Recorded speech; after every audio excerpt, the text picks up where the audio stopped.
Hello, everyone, and welcome to the youth side event of the high-level political forum on sustainable development 2022.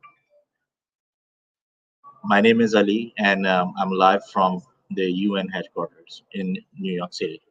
And I am joined by my colleagues Swat from Korea and Doug Reagans from Nairobi, Kenya. This side event is extremely important. As you can see, the topic, it's about the localizing SDGs and what the local actions young people are taking in their communities, in their countries. Previously, we have been doing a lot of conversations on SDGs. We've been doing a lot of conversations on how to engage young people. We're doing a lot of conversations on achieving the sustainable development goals by 2030. This conversation is unique. How it's unique? Because in this conversation, in this program today, at the high level political forum, we're gonna discuss about the actions that young people are already taking. And we're gonna discuss with the examples. We will be joined by the other people from the other organizations. As this event is organized in the partnership with the IAAI GloCha, UN Habitat, and AFS International. So we start and we move forward with the program, and I would like to invite my colleague Swat to deliver our welcome address. Thank you very much, Ali, for the great opening, and welcome everyone to this side event on behalf of the IAAI GloCha. My name is Saad, and I'm from the United Arab Emirates. I'm currently studying in South Korea and determined to take action for a more just, peaceful world and climate-safe future. I'm very happy to have the chance to live my dream of active global citizenship by being the UN Youth Delegate of IAAI GloCha.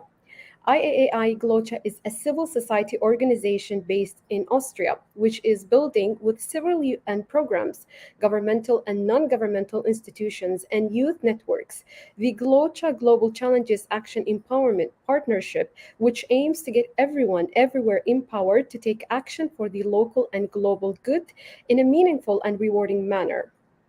Miroslav Polzar is the founder and executive director of the IAAI GloCha. He will present you in more details what kind of cultural, technological, and organizational innovations we are working on. My task here today is to welcome you on behalf of the IAAI GloCha, our side events, co-organizers, AFS, Intercultural Programs, UN Habitat Youth Program, and International Youth Conference, a very powerful and successful network of global youth that are aiming to help the UN system to implement the global goals led by Ali Mustafa, who's connecting many dots with many of his manifold leadership roles at this event. I'm also a very proud founding member of the IYC, the International Youth Conference, and I would like to say it is good for all of us to be here all together today. Although it's already very late or probably very early morning here in my place in South Korea, I'm still more than happy and glad to be joining you, and I wouldn't miss the opportunity to do so. Our IAAI GloCha message today is that we are aiming for big, and that is we are open to partner with organizations and individuals who might have elements to make the big transformation to an effective global SDGs action and climate action community a reality. Coming from the UAE, I can see the climate crisis hitting harder from year to year. But as a student, I can also see the power of knowledge and civic engagement, creativity and entrepreneurship and cooperativeness. In this light, the big global climate conference that will be hosted in the MENA region, I'm particularly motivated to think that yes, we can make a change, and yes, please join us in this journey. In this sense, welcome again to the UN HLPF side event Youth Engagement in our Common Agenda Initiatives and Local SDGs Action Empowerment. A better world is possible, and yes, we are unstoppable. Thank you very much.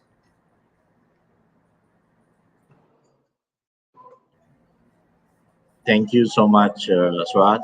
Now I would like to give the floor to our senior colleague, Mr. Doug Reagans from UN Habitat. Thank you very much, Ali. Thank you, everyone, for having me here. Hopefully, can you hear me well? Just to make sure. You can hear me? Yes, Yeah. no? Yes, I think we can hear you. Okay, okay, apologies. Uh, Based on the world, the virtual world we live in now, or the world where we live, I'm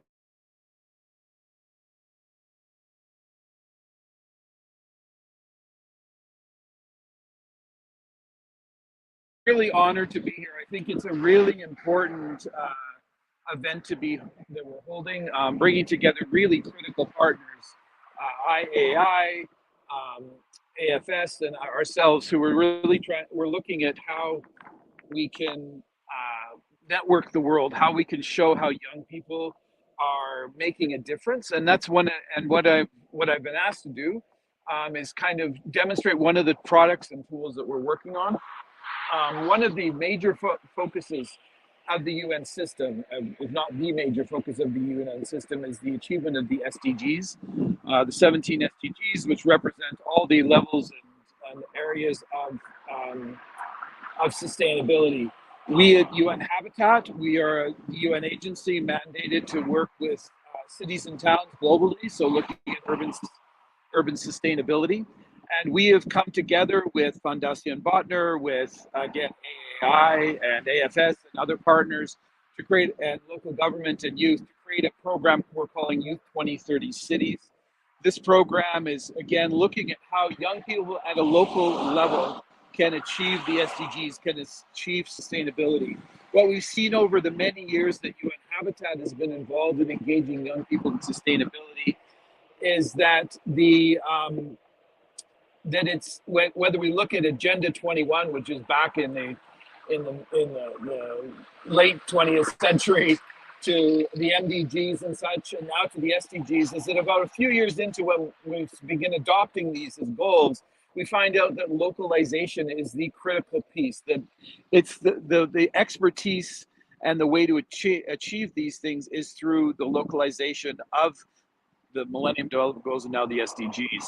So localization means that we know that the power of people, the power of community is at the local level. The national level and international level are also critical and important, but it's local that we are really looking at.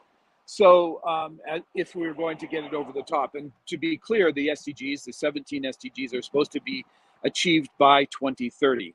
So what we're looking at here is we're looking at how we do that. And so one of the things that we've been doing, working closely with IAAI and Miro and others, is to look at how we can give tools to young people and to communities to be able to track themselves against the Sustainable Development Goals. So rather than the Sustainable Development Goals only being a communications tool, they also are a way, they have what was unique with the SDGs and the development of them was the ability, the creating of indicators and the creating of targets. And so this is where we're at right now, is that we have targets for all 17 SDGs. And we are in the process of working with young people globally, and IAAI and others, GloCha, to move this forward. We've created what we call an SDG scorecard. And this is an app that we've created to allow young people to track their work and their localized work to achieve the Sustainable Development Goals. I think that we're going to move on to a video in just 2 seconds, but I wanted to point one other thing that's critical to the way we work, is that we believe that young people are actually leaders now, the leaders of today. They're not only leaders of tomorrow. Oftentimes in policy and such, we look at young people as only leaders of tomorrow. They're aspirational. They're leaders in training. We just don't believe that, and that's not what our experience has been, especially when we're looking at when we participate in the last 6 versions of the International Youth Conference, where hundreds of thousands of young people have been gaining and gained online and become online. We see that they are incredibly active and incredibly vibrant community that is clearly doing work now. They're really working towards the Sustainable Development Goals. But the biggest challenge, of course, has been how do they show what they're doing, and that's what this SDG scorecard is about. So I'd like to, I know it's sort of, again, apologize for the noise in the background, but I'd like to pass this over now to the team to be able to put the video on so you can see what Hi we've friends, developed with the Lisa scorecard. and Eric It's here. in development. We are helping We the have Youth 2030 Cities one of team to our design the key people who's SDGs unfortunately not scorecard able to app. make it today, Youth Shamoy 2030 Hadare, Cities was developed by UN who is Habitat in going partnership to, with who Fundación is Botnar's Healthy Cities for Adolescents program, HCA. It seeks to strengthen youth action and participation in decision-making by building the capacity of young people to actively engage with local governments to develop solutions for cities in Colombia, Ecuador, Ghana, India, Senegal, and Vietnam. But the SDGs scorecard will be available to youth leaders and youth organizations from all around the world. The SDGs scorecard is an impact measurement and reporting platform for youth organizations and youth leaders like us who want to use data to understand how our work impacts our communities. Lisa and I think this is great because we can use data to show what's really going well and how our work is helping our community. It also shows us where we can do better and create projects for this. So, from our understanding of the concept, here's how the app would work. In a nutshell, you would create a profile, add your projects and select any SDGs you're focusing on from the app's database. Yeah. And since the focus is on SDGs indicators, the app would begin to suggest possible indicators that are aligned to your work based on the SDGs you've selected. But it would be up to you to choose the ones that are most relevant and that you're happy with collecting data on. Eric, what's also great is that you will get a lot of support from the scorecard team to work on this. Someone will be there to help if you get stuck along the way. Absolutely. And once you've selected your indicators, you would be given data collection tools that you can use to start collecting data. Again, there will be tons of support around this. Once you have data, this will be visible in your workspace. The scorecard team and the systems on the app will then begin to review, clean, and analyze your data. After that, you can generate impact reports based on the data you provide. You can also get to see data and impact reports that's being shared by others on the platform. Even governments. Yep, another super cool part is that you get to share this data with your local government. They will also be users of the platform. This means you get to share your projects, impact reports and recommendations on how you can work with your local government to improve your community and city. The intention is also for your data to be included in the overall SDGs monitoring process in your country, which then links to global impact reports. How cool is that? It really is. But all of what we just explained is the overall concept. To make this work, the scorecard team needs youth organizations and youth leaders like you to help with designing the actual app. This means we all get to build an app for us, with our needs in mind. We just made some suggestions ourselves. Can you help to build the app by responding to the attached survey?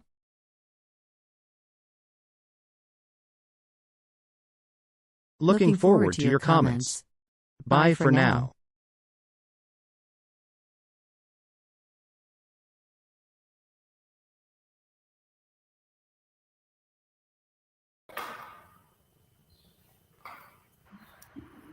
hi. Hopefully that you were able to see the video. It was, again, a real honor to be here. As you can see in the background, the lovely Rockies in Canada. So really honored to be here. I think that the possibilities of using this app as well as working with young people and taking the power of young people is clearly there. We're at a kind of an inflection point as we're moving forward. So again, thanks so much for having me. Apologies if there was any sound issues.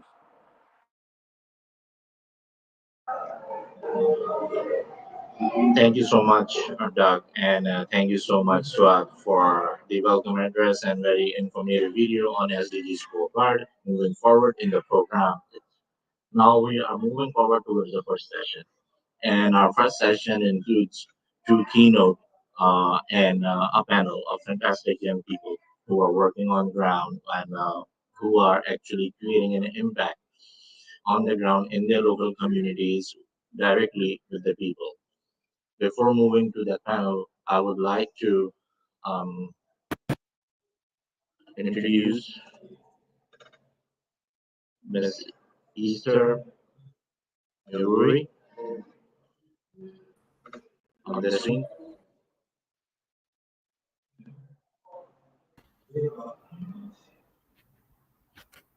Uh, hello, Lisa. Please start with your introduction and then your keynote. Thank you. Thank you so much, Ali. Can you hear me? Absolutely fine. Yes. Yeah, good afternoon for the people in New York, and good morning, good evening for the rest of the people watching us virtually. My name is Esther Mirori, and I am a founder of a youth-led NGO called Gold Ribbon Initiative that works in Kenya promoting the well-being of children living with cancer. And I also work with Kenya Red Cross as a programs officer, supporting disaster risk reduction, climate change adaptation, and environment. 2 months ago, I was appointed to the local 2030 coalition for SDG localization, which is a steering committee, which is a UN-led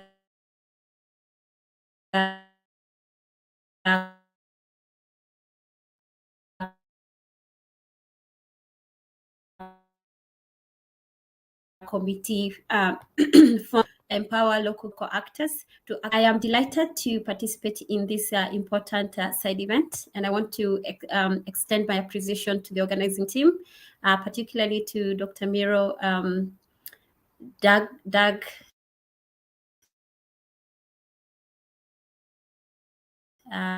Swad, and Ali. Let's start only less than 8 years remaining to the 2030, when we will be taking stock on the implementation and time of the S action, particularly focusing on the local action. The whole of last week, I spent in Poland attending the World Urban Forum. And during the forum, I met amazing young people who are very engaged at local level, particularly in various topics around sustainable development goals. I was very impressed. And among the things that we were discussing is the fact that we can be able to track some of the things that young people are able to do that are related to the SDGs, and we're able to clearly highlight our capacity. But also importantly is the fact that we are able to highlight what it is required for other stakeholders to be able to support our work better, and to enhance our collaboration and partnership as per the goal number 17 on partnership. Particularly, I would like to mention a few things. One is that young people are already engaged on SDG implementation, but it doesn't mean that there's nothing that it is enough. It doesn't mean that nothing more needs to be done. There's a lot that needs to be done, especially when we are talking about leaving no one behind, and ensuring that we are able to build the capacity of every young person, children and youth, and particularly also the people who are most vulnerable to the global challenges, especially the climate crisis, the ongoing climate crisis globally. And with this, I believe that there will be requirement of to empower young people, particularly on awareness creation, but also unpacking the understanding and how they can better support local implementation of the SDGs.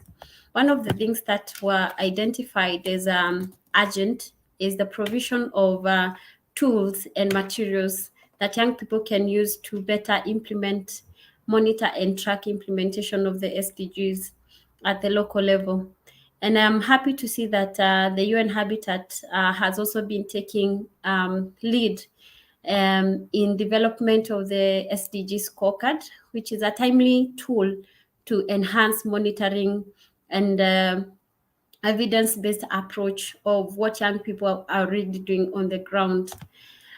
This is also, however, needed to be accompanied by capacity building and strengthening for local youth institutions, and better engagement and collaboration with local actors and also local government.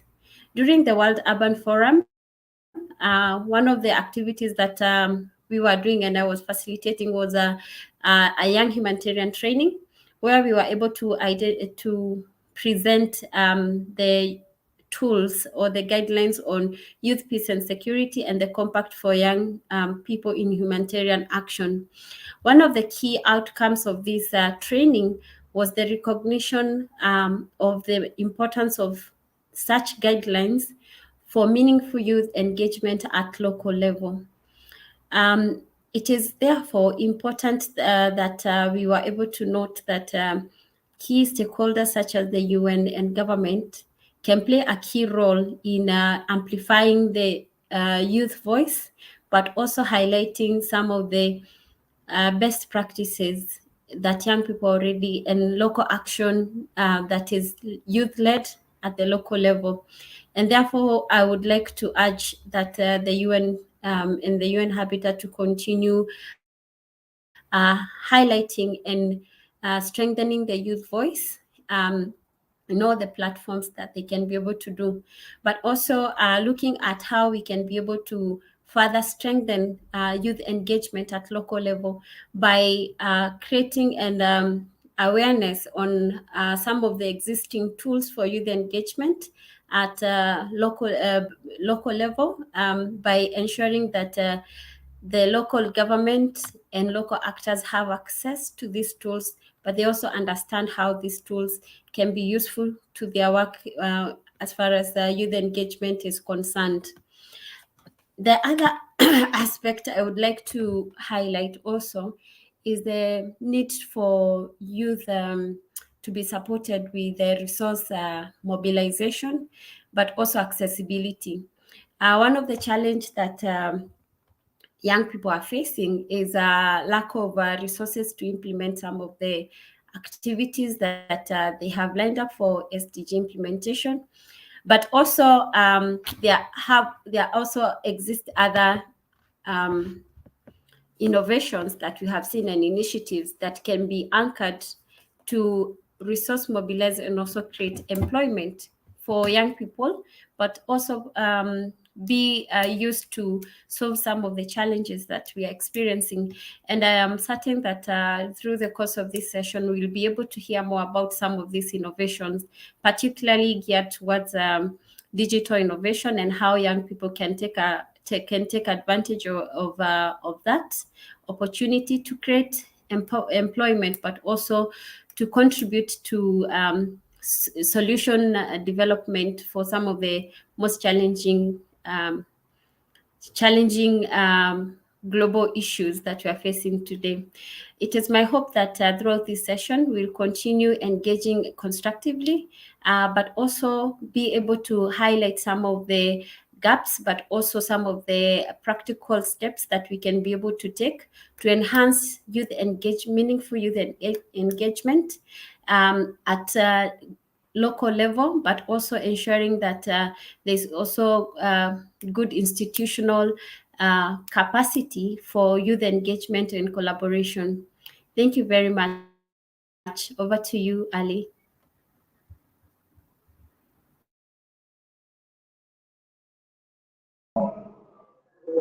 Thank you so much, Esther, for a wonderful keynote. Next, I would like to welcome Ms. Nicole from AFS. She is the chief, deputy chief of the organizational development at the AFS. Over to you, Nikki. Please start with your brief introduction and then your keynote. Hi, Ali. Hi, everybody. Can you hear me okay? Perfectly fine. Cool. Would it be okay if I share my screen? Yes. Do you know how you want to do it? Yeah, perfect. Yeah. All right. Can everybody see my screen? No. Yes. Now, yes, it looks like the multiverse, right? Cool. Ali, can you see my screen now? Yes, I can see your screen. You can go ahead. Okay, great. Well, first and foremost, I just want to thank everybody who's joined this call, if you're listening, but especially a special thank you to UN Habitat and Doug Reagan for organizing this event, to IAAI GloCha, to the International Youth Conference, who's a wonderful partner of AFS. And we're just really honored to be here. As Ali mentioned, I'm the Deputy Chief of Organization Development at AFS Intercultural Programs. If you're listening and you're an AFS alumni, a volunteer, a participant, please put a message in the chat and say hi. I always love seeing AFSers around the world. So I'm going to tell you just a little bit about what AFS does, how we support young people that are interested in the Sustainable Development Goals, the UN Common Agenda, how you can potentially benefit from those initiatives if you're interested in them. And generally want to just say how much we support and are grateful for all of the work that all of the United Nations agencies do on trying to bring the world together to really confront the greatest challenges that humanity faces today. Whoop. Oh, and just a little bit about me. I've worked in international education for over 10 years. I'm a New Yorker. I'm from New York City, and that's where I am now.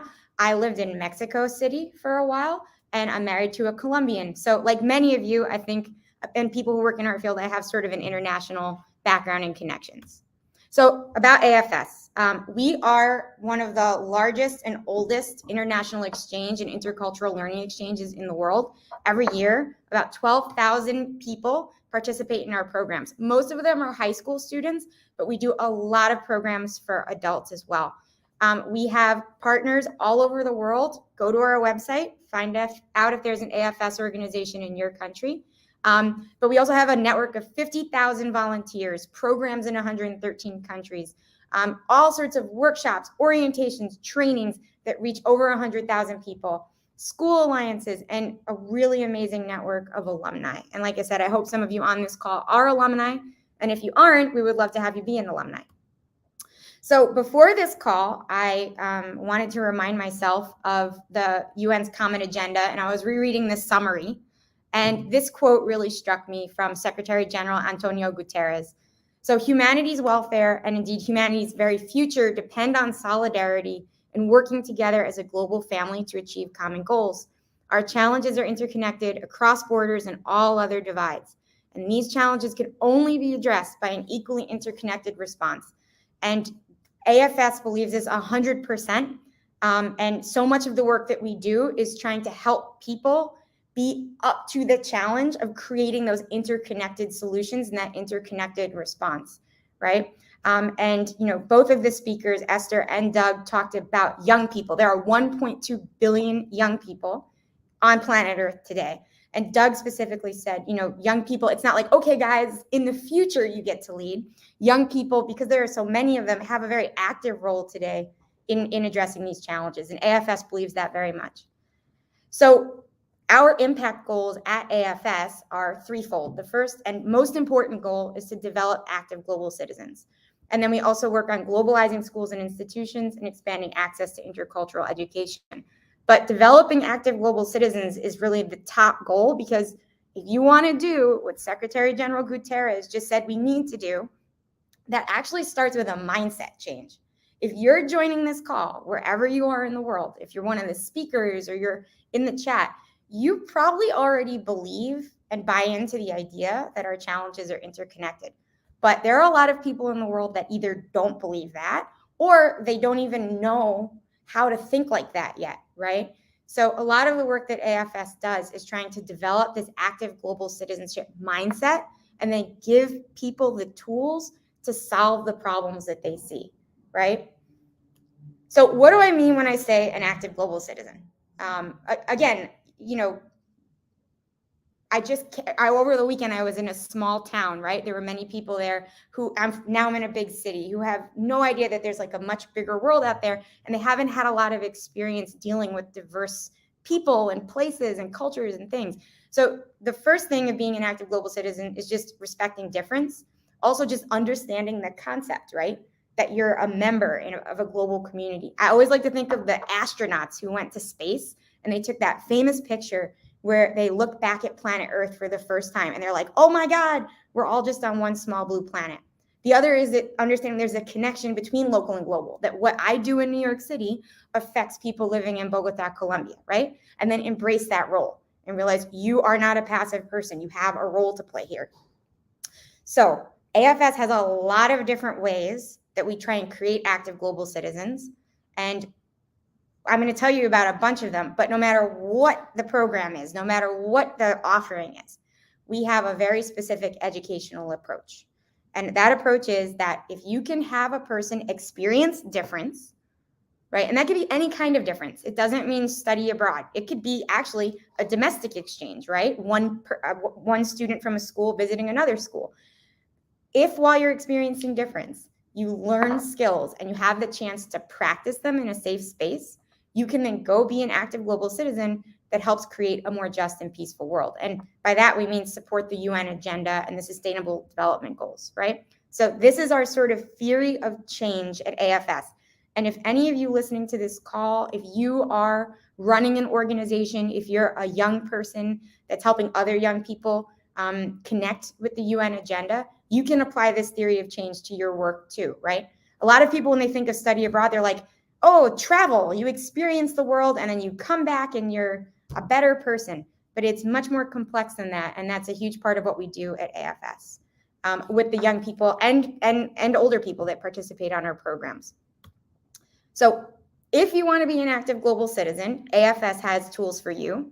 If you're listening to me and you know a young person that wants to be an active global citizen, or you're an organization that wants to help young people become active global citizens who support the SDGs in their communities, AFS has many different tools for you. I'm going to tell you about them super quick.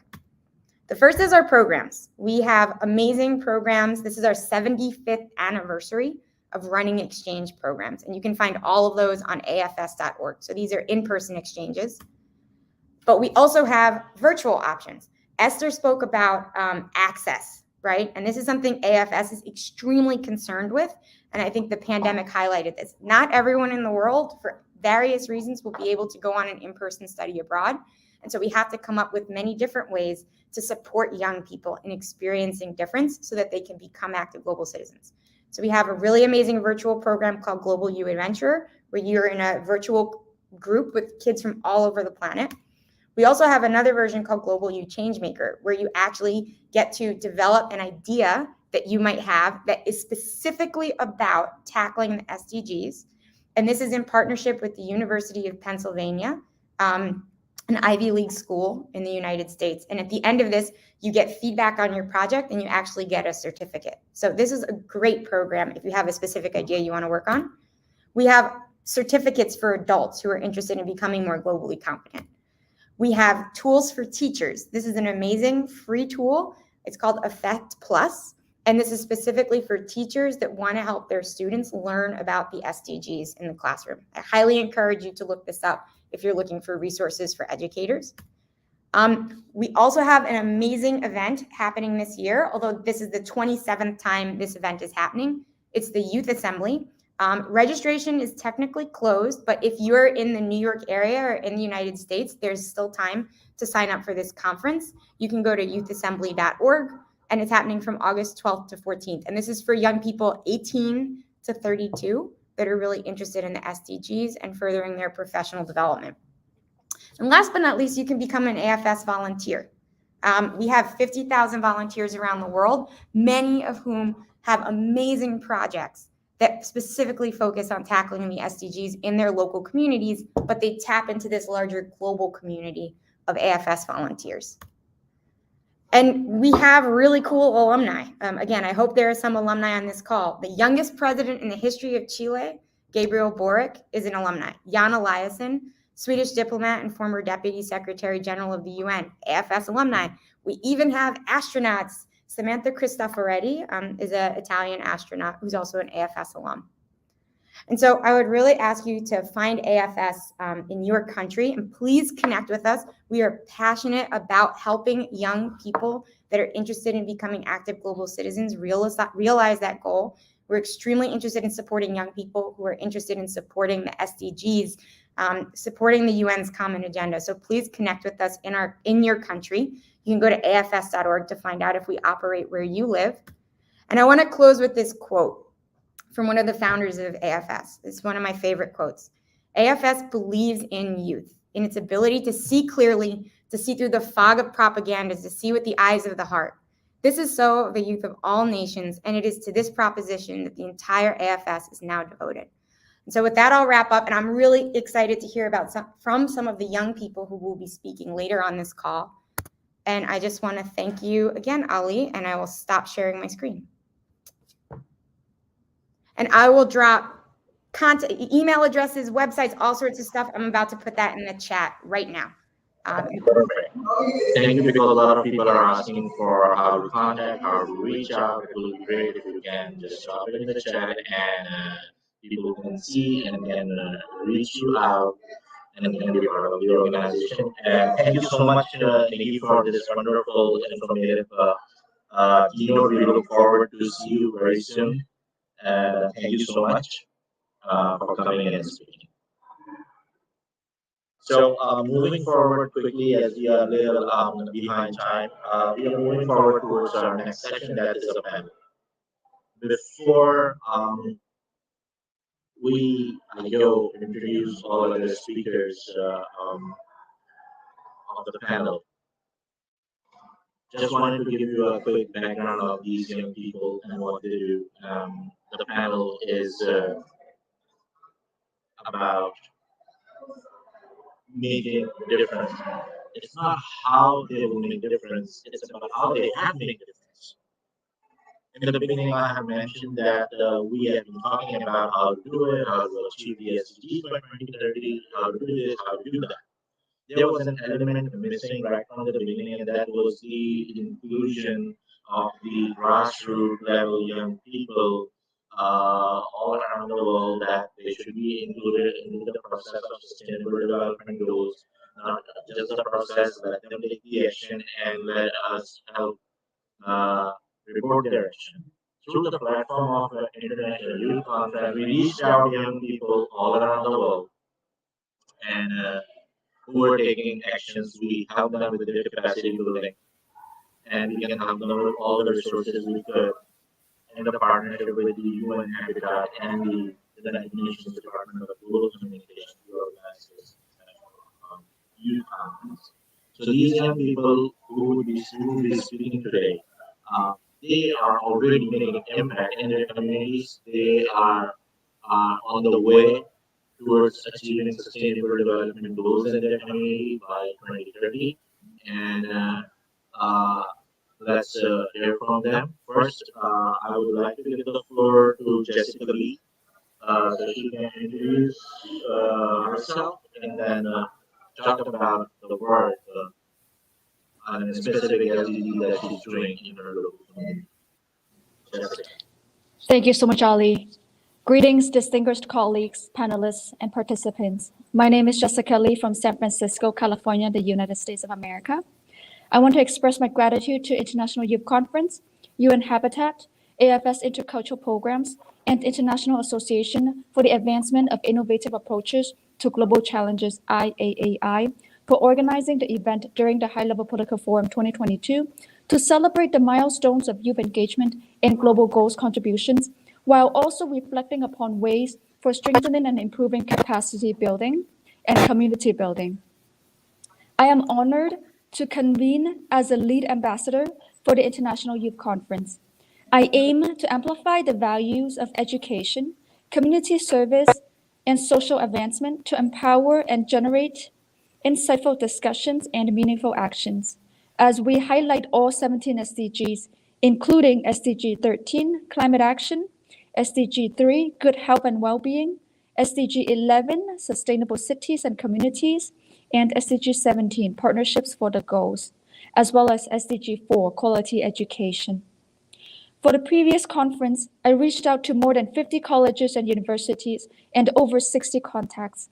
My availability to answer questions, be present at social calls and the conference, and plan and organize events contributed to a dynamic and insightful conference. With effective ambassadorship, the conference reached a number of viewers well over 300,000, and the number of registrants surpassed 10,000.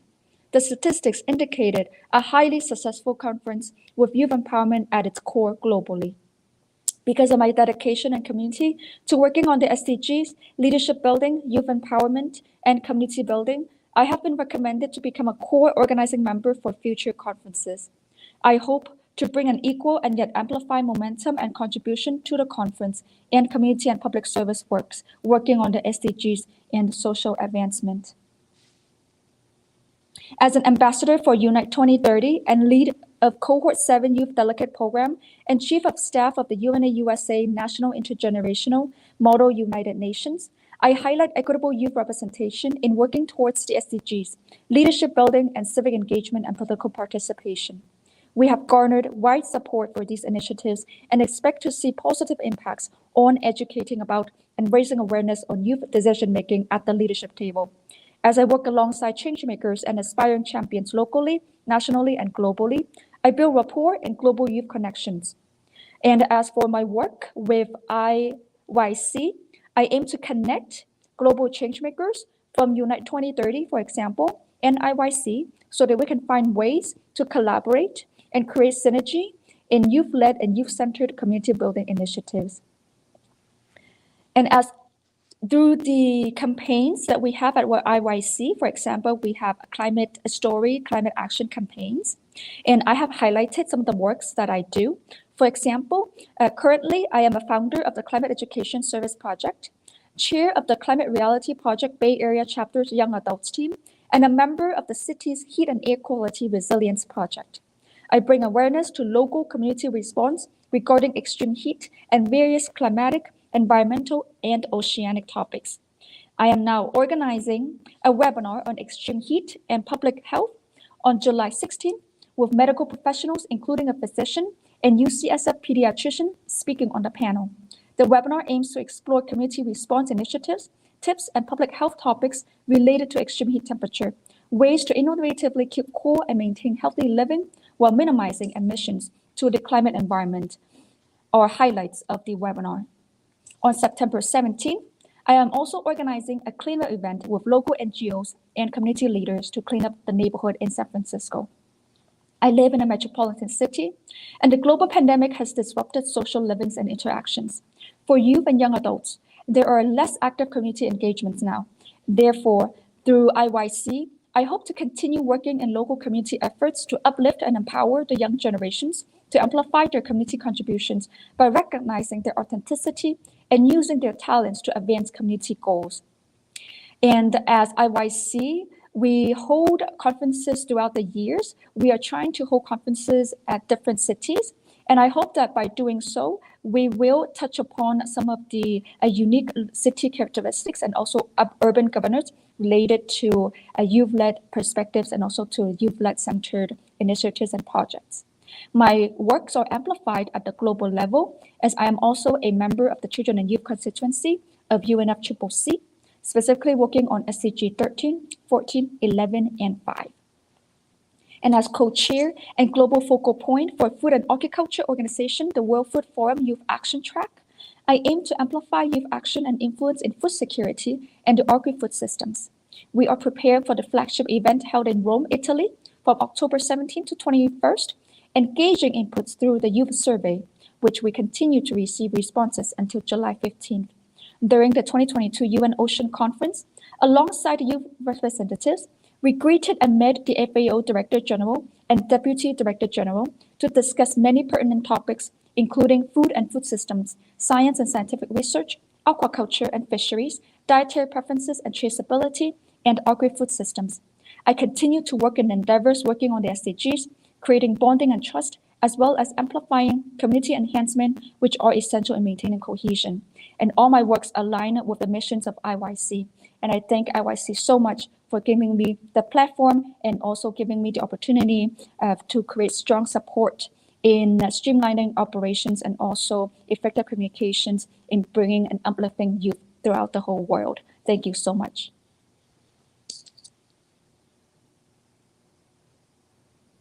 And back to you, Ali. Thank you, Jackie. for the wonderful conversation doing the wonderful work that you're doing, working on several sustainable development goals. Hats off to you. Next, I would like to invite and would like to give the floor to Zainab Wahid from Pakistan, who is very young and who is a celebrity actually in Pakistan, who works on the climate action and climate change. Zainab, the floor is yours.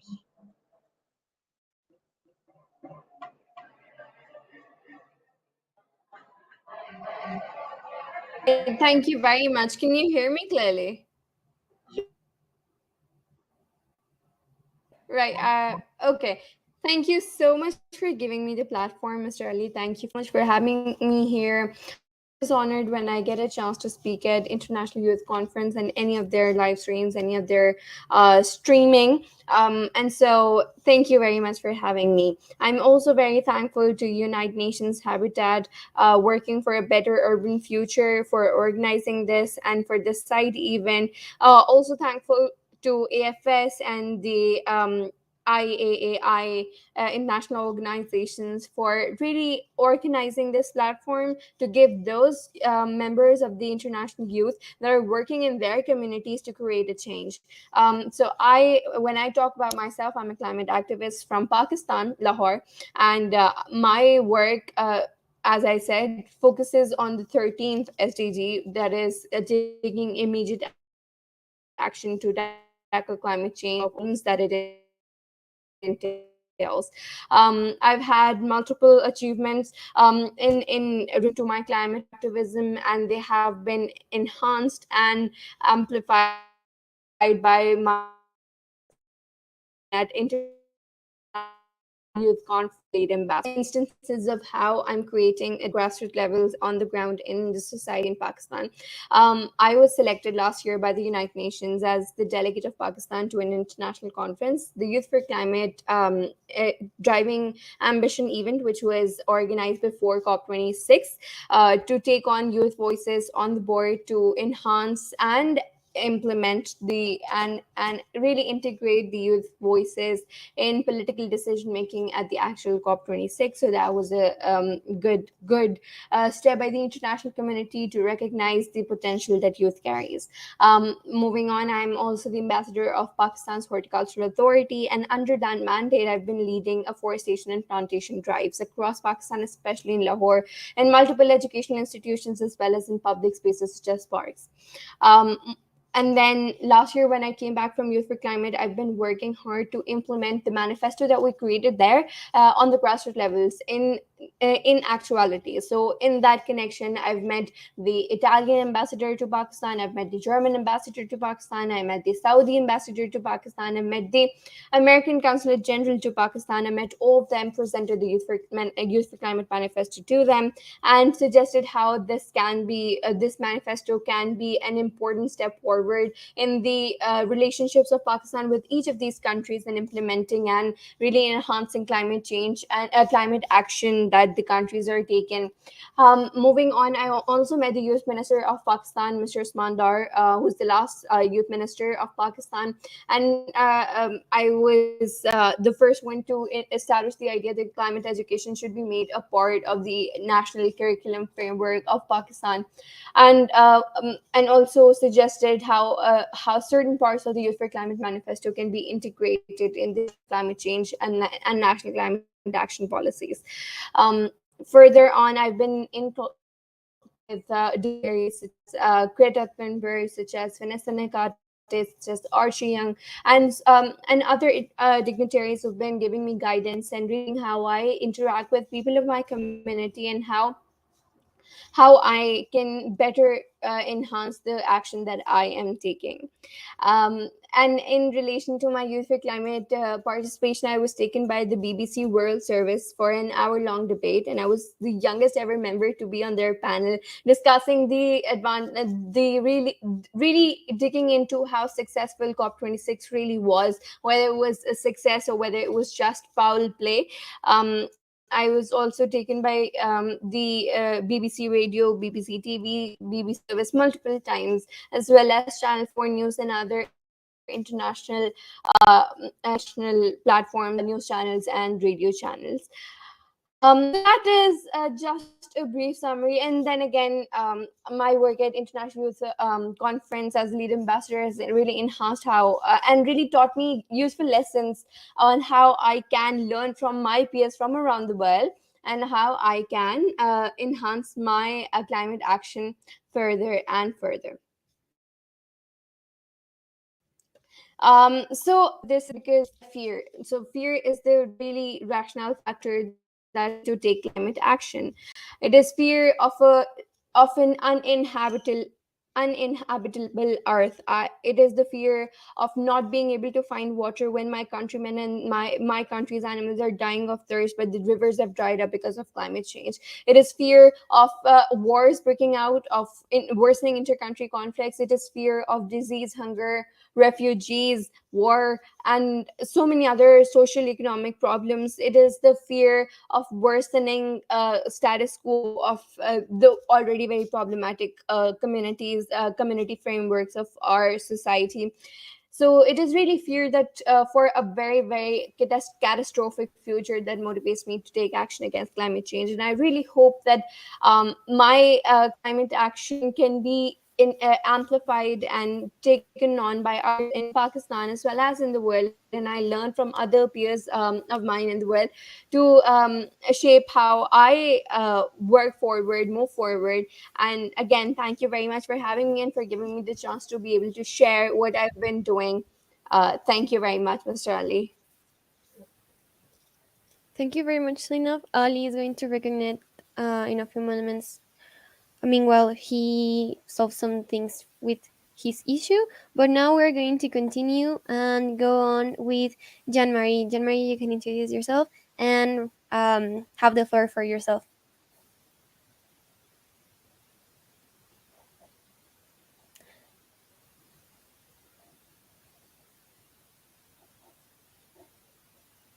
Oh, I think you're not audible for now.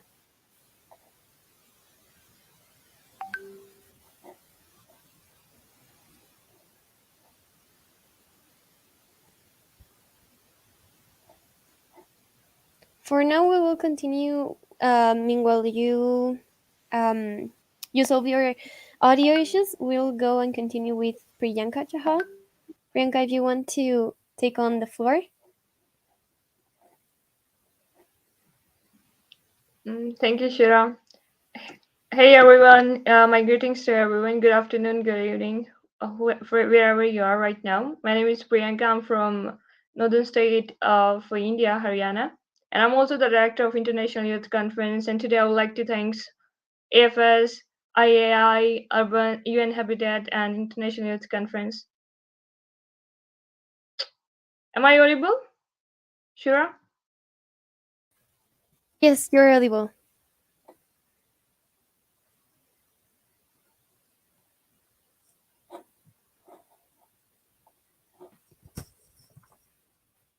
Am I audible?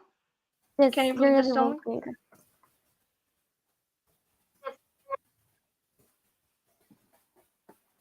Okay, perfect. So today I'm going to talk about, I will not take much time, but I will be just focusing on such a specific topics, that is promoting sustainable development by IYC youth with community engagement back in the country India.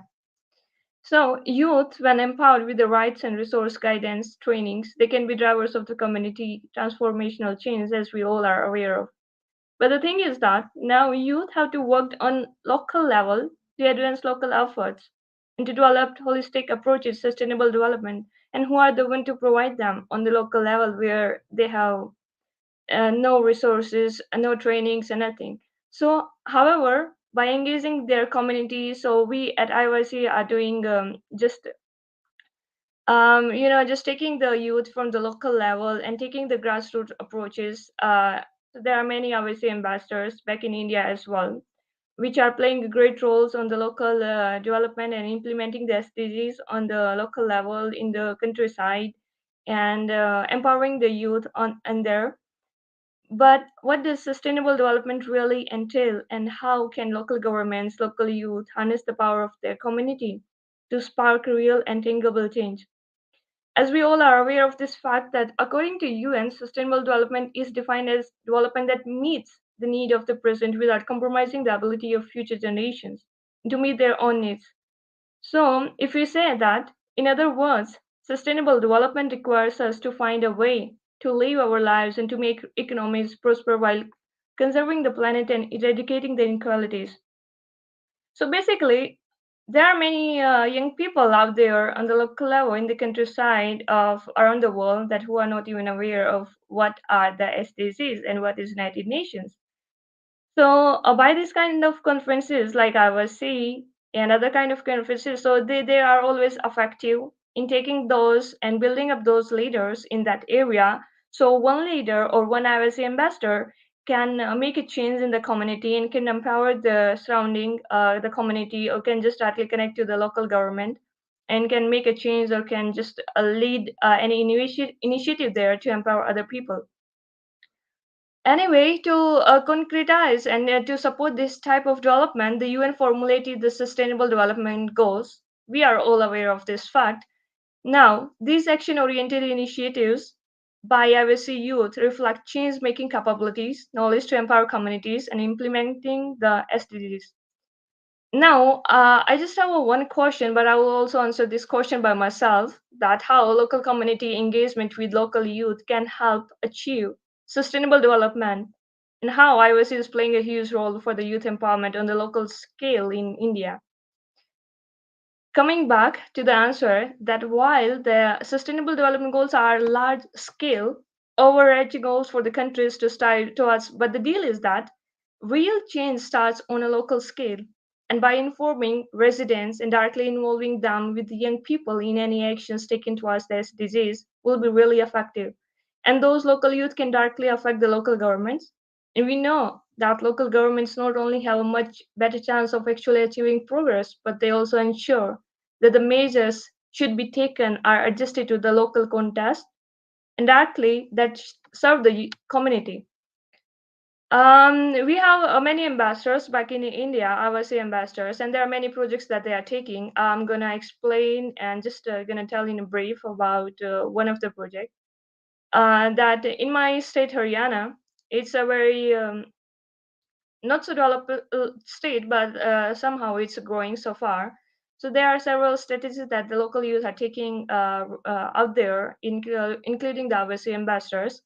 And there is a IWC project that is Sustainable Haryana, which is exclusively empowered by this conference, International Youth Conference. And Sustainable Haryana is the first project out there which aim to empower the and to train the youth of colleges, of schools, of government schools or university. So they can empower the students, they can train the students, and they can just teach the students regarding the SDGs, because out there nobody even know what are the sustainable development goals.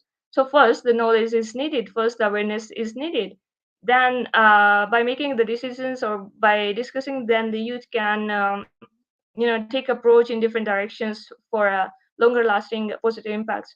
Sustainable Haryana is a project by ambassador of International Youth Conference, and it is aims to help bring awareness of the SDGs to the youth of state Haryana, which is in India, northern India. Sustainable Haryana is the IYC project focused on sustainable development in Haryana, youth empowerment, education on UN Sustainable Development Goals, engaging young people in SDGs, and it's also having a very interesting impact on the regions, countries.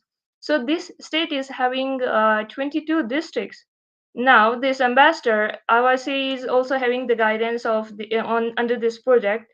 So if the 22 districts is having going to have 22 ambassadors, then those 22 leaders can completely change one state, and can completely change the mindset of the people, how they're gonna implement the SDGs, including the local government.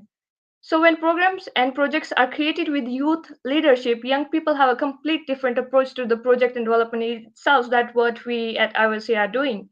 And we are empowering a lot of people around the world, especially in the global south and in the countryside. It means that they are much less hierarchical, the young people, and young people are much more open. So they usually engage in a way what we would call adaptive programming. If something is not working, for example, they will change it. I mean, we will change it, and it is obvious that meaningful work of young people and youth-led projects or youth-led groups is going to take us towards the 2030 successfully. So that's all from my side, and I just want to add a few, just one line in the end that youth play important role in raising awareness to involve local communities and other young people in the implementations of the SDGs at local levels. So I would like to thank IYC for giving me this opportunity just to speak about for the implementation of SDGs on the local level, because this is the bigger contest. We always have to take the bottom top approach. So somewhere this approach gonna meet on the top. So bottom to top is also necessary. And thank you so much, Ali, for inviting me, for giving me the opportunity. Thank you, AFS. Thank you, and Habitat. Thank you so much. Thank you very much, Priyanka. Now we will continue really fast with Jean Marie. Are you audible? Can you try? Yes, please. Am I Hi. audible? It's really nice Hi. to hear you. You can introduce yourself, and you have the floor by now. All right. Thank you very much. Jean-Marie Habarugira. I'm speaking from Rwanda. And it's an honor and a privilege to be speaking to you today about how we are impacting our community here in Rwanda. I am a co-founder of Act for a Better Future, a youth-led non-profit organization that is working on SDG 4, 8, and 10. And I'm just going to keep it concise so that maybe I will give time to others so that maybe we can learn from each other. So we have 3 programs so far. But before jumping to our programs, I would say that I've been attending different meetings. IYC conferences, and I learned a lot from different people from different countries. And I learned from their experiences, which helped me to improve our projects that we have ongoing right now. So we have the first project, that education is key. And we noticed a gap between, some people have degrees, but they don't have enough skills to be able to make change in their community. So we decided to bridge this gap and to equip young people in our community with different soft skills so that they can be part of a solution, so that they can get involved, so that we can work together to achieve the SDGs in our community. So we've been training them. Well, so far we have 60 people trained, and we are happy that they are making an impact in our community. And we also have a mentorship program. Of course, we want them to learn from experienced people so that they know what's going on around, what they learn from how others are implementing different initiatives, so that we can leave no one behind, so that everyone can get involved in this journey of achieving SDGs. And we also have application support. Sometimes we have these people who are not able to apply to different scholarships.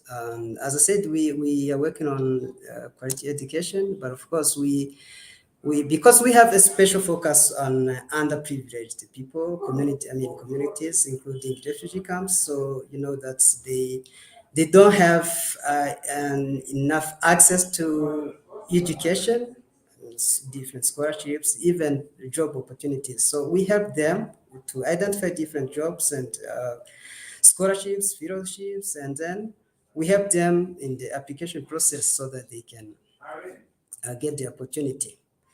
I would thank IYC for organizing this and for giving this chance to speak to you. And of course, our Rwandan government that is supporting young people in this journey of achieving sustainable development in our community through different initiatives that we are getting support from. So thank you very much. I appreciate this chance to speak to you today. Thank you. Thank you very much.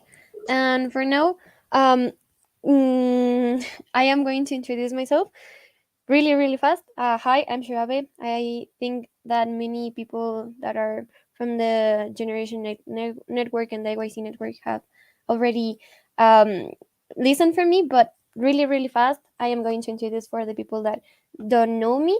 I'm currently the IYC director. I am the founder and general director for the educative digital initiative CEALUZ in Mexico. I am the STEAM program director for the UNESCO Center for Peace Summer Camp. I am the president of the Alumni Society for the School of Science and Engineering at the University of Tecnológico de Monterrey in Toluca. Um, I am a member of the international youth organization Extinction Rebellion, also in Toluca. And well, I live in a place, as you already listened about. It's called Toluca. It's really near Mexico City, the capital of Mexico. But yeah, basically today I'm going to talk about how me, as a very young person, I am currently 19 years old. I'm really young. However, I have had the opportunity to participate and to engage and to move and to impact many persons and many communities and many things throughout the years that I have been doing all this stuff, learning, participating, etc., etc.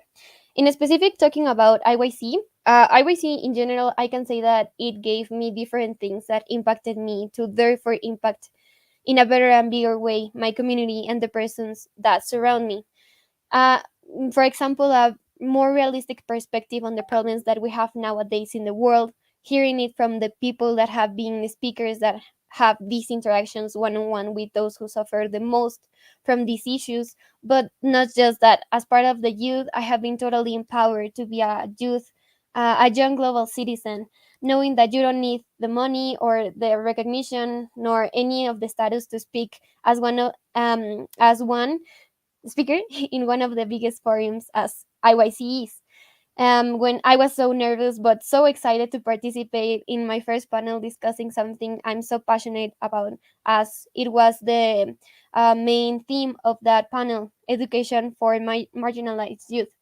So, for that matters, throughout my journey with IYC, I could definitely join many people all around the world doing meaningful networking for a greater benefit of the people and the planet, but also impacting by doing several local impacts projects in my community, not being really afraid to taking these risks or the opportunities ahead of me.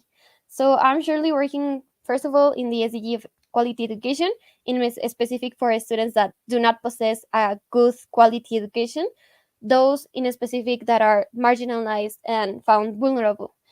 As we know, education is really the base and the root for everything in society, the change and that we want to see in the world.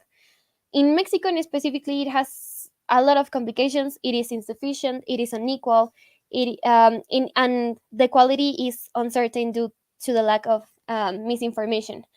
So basically, it has very low performance, the students in Mexico. And obviously, this has a negative effect on their future social mobility and on their development. So we are working on this digital educative initiative and accessible mobile applications for students to develop their life skills and in that sense also learn about core values of the SDGs, human rights, climate action, and many other things. Also participating in climate on the SDGs of the climate change. I don't need to speak more about it. Climate change is really affecting everybody in the world, no matter who you are, no matter where you are. It's affecting everybody. And well, in Toluca, in Mexico, there are still many people that do not have all the information about it, do not see it as a crisis, as a real and true emergency in which we can really act and do something and not just ignore it and sit still. So collectively, the work is about promoting green sustainability, information, different conferences, engaging on dynamic, interactive events for everyone to get involved and to learn and to be really urgent about the matter. And finally, about the gender perspectives, well, that it enters in absolutely everything. You cannot and we cannot improve the environmental condition and high climate action without gender equality. You cannot progress in a society if there is no equality between all genders. In Latin America, the feminist movement is gigantic, is enormous, and I'm so proud about it. But I'm really sad that it had to become such a big movement so that all women were heard by the government, by the civil society. In terms of statistics, Mexico has a gender gap of 75%. So we have done a great job about protests, movements, campaigns, conferences, workshops for girls about their periods in vulnerable communities, for indigenous women to take a seat at the table, training civil society servants on gender perspective, men in our community, about gender violence, and all these things. In general, Latin American action is about including and empowering women, indigenous people, vulnerable and marginalized students into taking this leadership and making their voices heard. So I just wanted to give out that message. I think the most important thing that I have learned is that it doesn't matter how large or small the event or the action is, it will impact someone. And that would be one person more that is inspired than that was the person that was yesterday. So it's about doing it step by step. So yeah, thank you very much.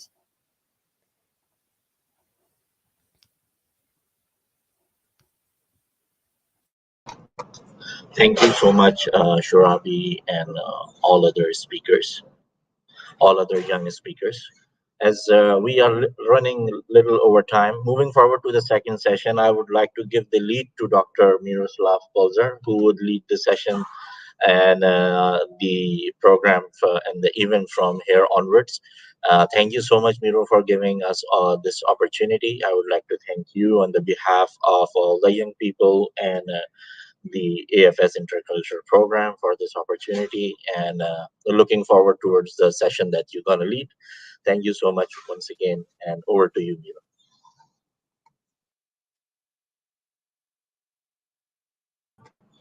You are mute, Miro. We cannot hear you.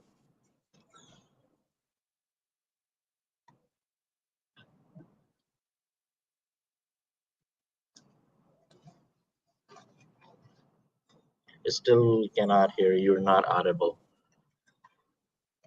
You're not audible yet.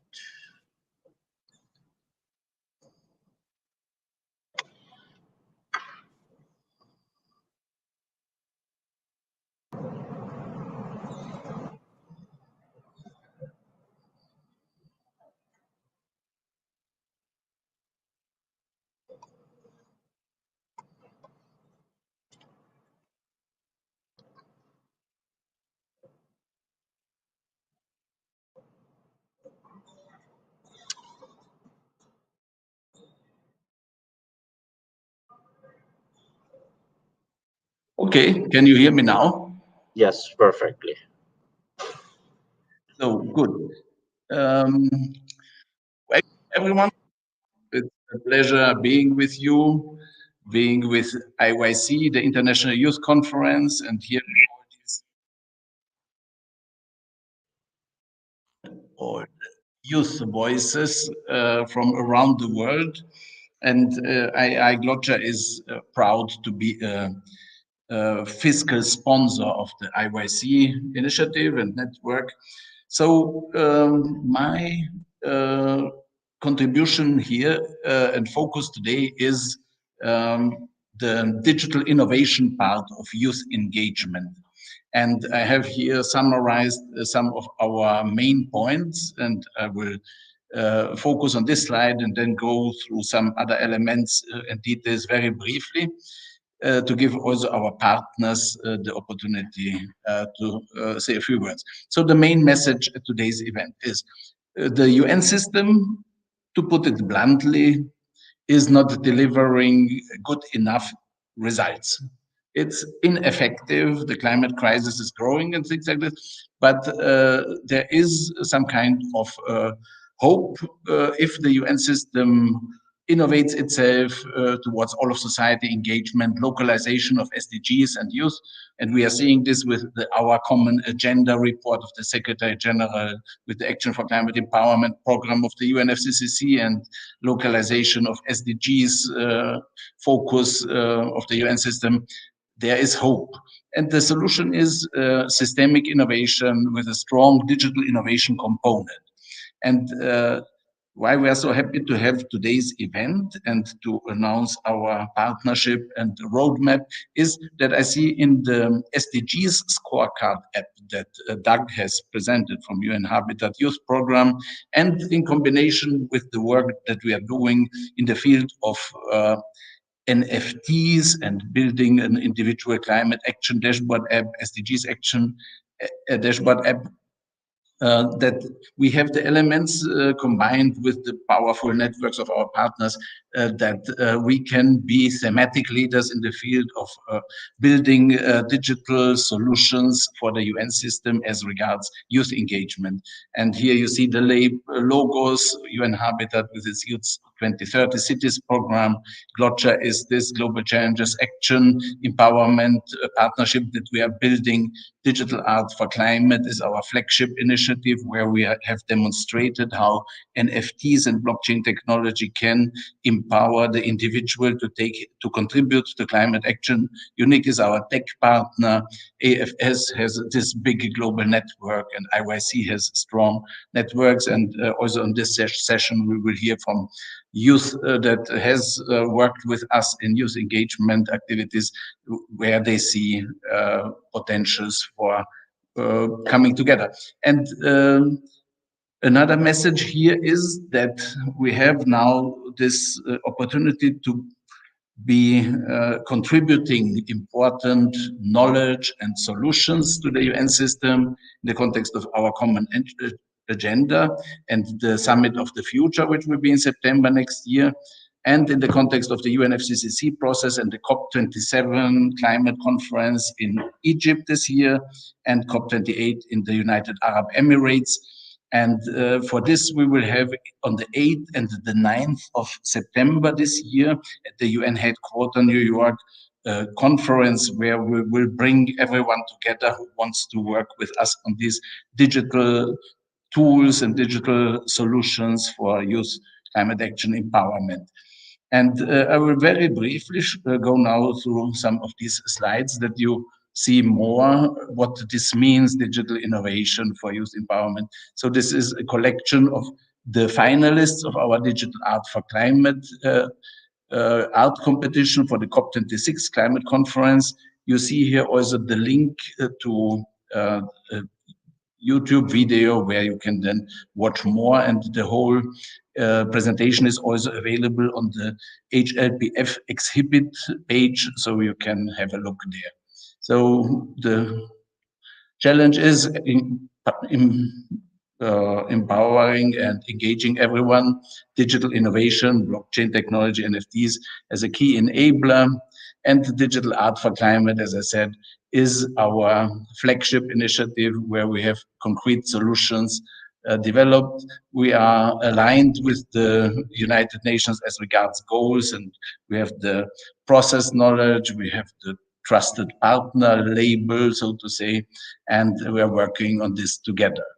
The Digital Art for Climate initiative succeeded to engage creative community to inspire the work of the United Nations and inspire the readiness of society for bold climate action. Second aim is to mobilize financial resources for data and impact-oriented all of society action for climate empowerment. And the third one is to really develop tools and solutions that everyone can use in his or her everyday life to really contribute meaningfully and rewardingly to climate action, as to have gamification and micro climate entrepreneurship models. So we have here an NFT marketplace already. So we have the tools and the platforms with unique network that already function. It's an environmental friendly blockchain solution. And we have a certain arrangement of how we will use the revenues from our NFT sales. And there are other arrangements possible with higher shares for the artists and for partner organizations. And so you are welcome to approach us and to that we have our digital art for climate partnership initiatives with you on the local level or with thematic groups or whatever. A key element that is part of the digital solution provider leadership claim that we are saying is that we are building a global challenges action registry. And here, this will be then really the information system through which the UN system will know who on the local level is doing what for the SDGs and for climate, and be then able to incentive to reward it. And more details about this then at the conference in September in New York. This will be one core element of the solution for the reporting of the SDG scorecard app and individual climate action app. So we have set up also, we are setting up a GloCha United Citizens Organization as a blockchain-based decentralized autonomous organization. We have presented first elements of the white paper at the UNFCCC Regional Climate Week in Dubai in March, and we plan to finalize it in September with our partners at the headquarters New York, and then starting token sales in October. And this structure is building bridges between the physical world and the metaverse, and functions that are needed for effective youth engagement are global citizen accreditation, collaborative decision-making tools, UN SDG Action certification, education and resource mobilization. The app, as I said, this is a common aim, connecting the power of what has been developed by UN Habitat and the vast network of UN Habitat. And with this kind of tools, we want to empower the individual that they can take action and they can play it as a game, the collection of rewards for in this field.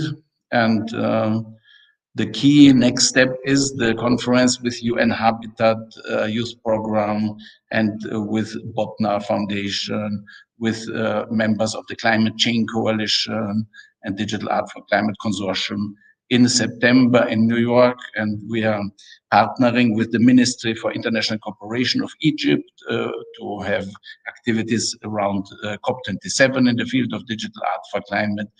And so it's really the message is that developing the digital tools for youth engagement, for citizen engagement will make global community functioning better, and we are open for partnerships.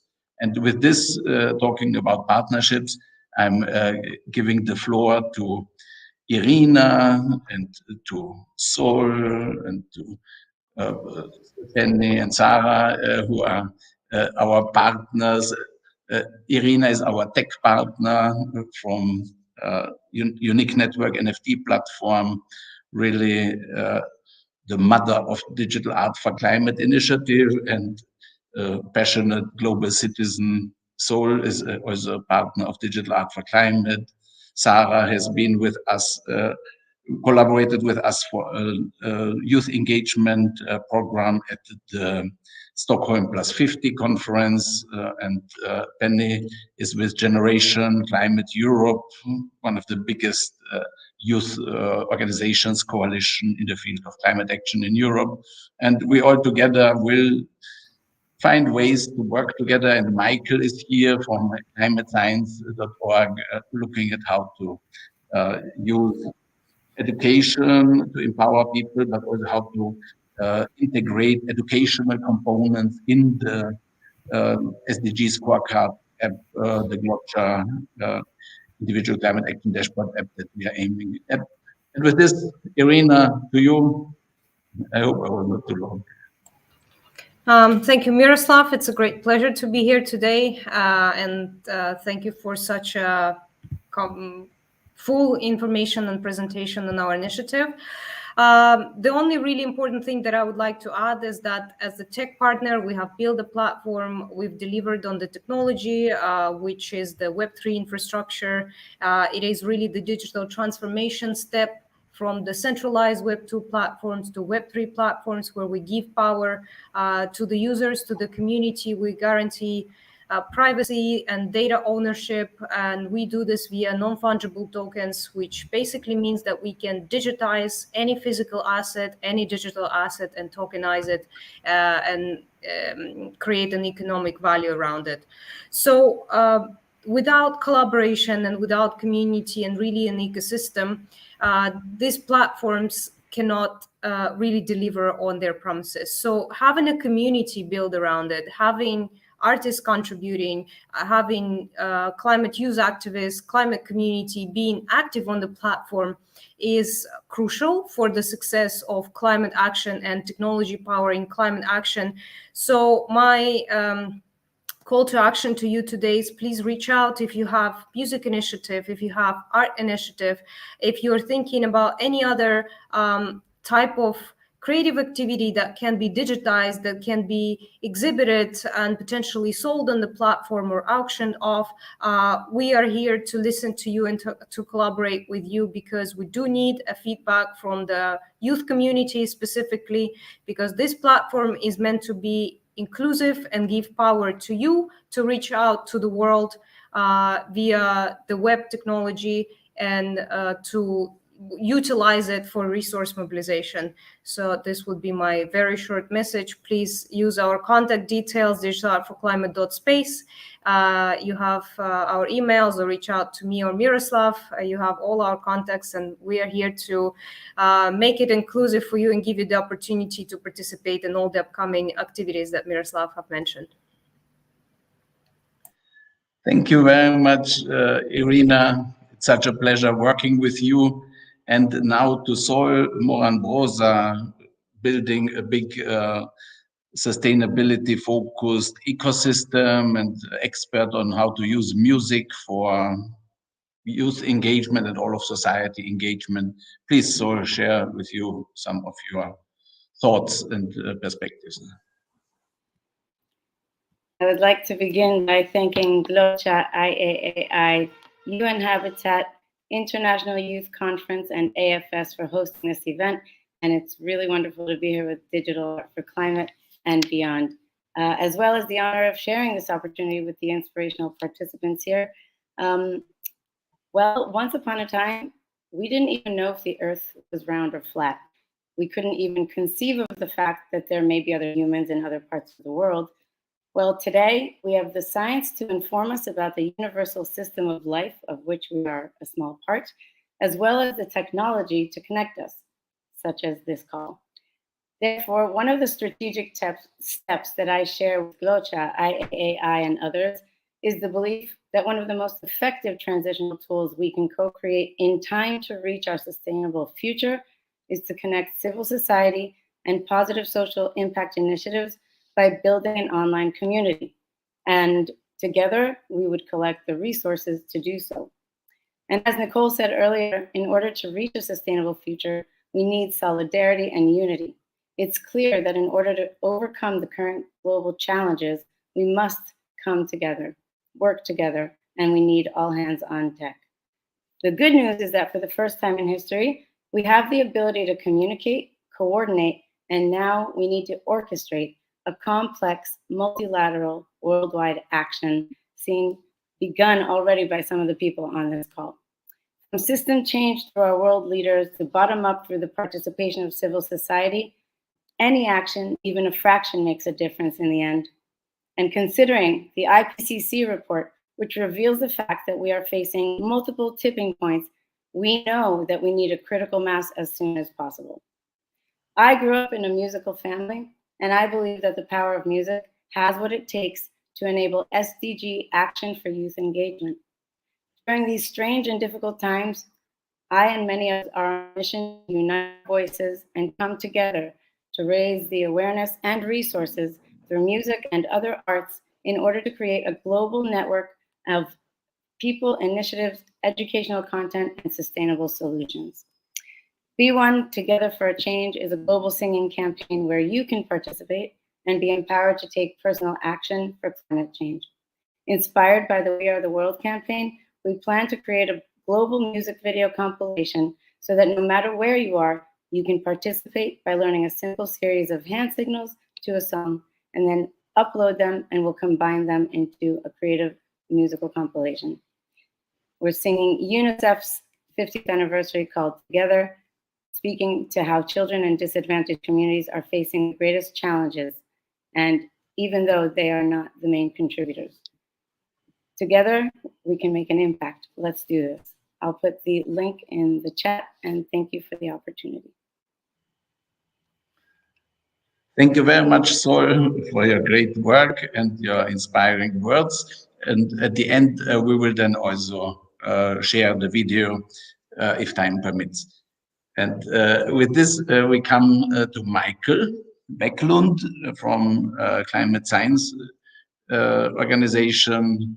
You've been with us, one of the delegates at the last year's conference of parties, COP in Glasgow. And you have a big community and a knowledge focus in your work. So happy to have you today also with us to hear what climate science is working and planning. Thanks, Miro, and thanks IAAI for the invitation. Some familiar faces here, so it's always great to see that.